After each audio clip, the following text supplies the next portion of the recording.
The government's announced it's going to train another 1,500 doctors, which I think we'll all agree is good news. But of course it all has to be paid for, doesn't it? It's an extraordinary amount of money that we put in to the National Health Service every year. It's well over £100 billion a year. And of course almost none of that is raised by taxation, it's borrowed. Most of this is borrowed money. And we have to borrow it because that's the nature of government borrowing from the next generation. We have to borrow it from our children and our grandchildren.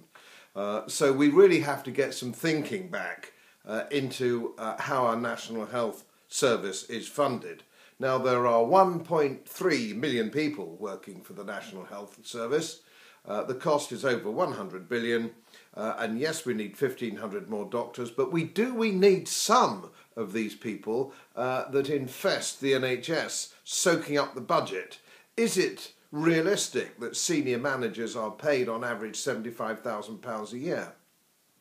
That their number twos are paid £45,000 a year, when we're paying theatre nurses only £30,000 a year?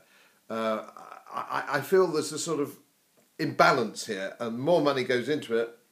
We're pumping money every year. It goes up 4 or 5%, the money goes into the NHS every year. But I don't think it actually reaches the wards in hospitals. I don't think it reaches the health centres in your town.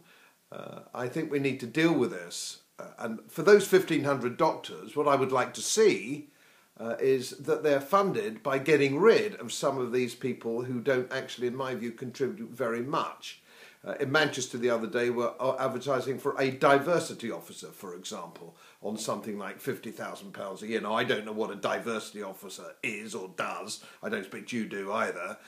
In Sheffield, my own county, the other day, they were advertising for public relations people in a department of already 4 people on over £30,000 each. Well, the question is, would you sooner have public relations people in Sheffield Hospital, or would you sooner have fully trained theatre nurses? I know what I'd choose. So while we welcome this, yes, we welcome 1,500 new doctors being trained, let's have a little think about where the money goes and budget disciplines, because the long and short of it is it can't go on like this. We can't go on borrowing money for our National Health Service.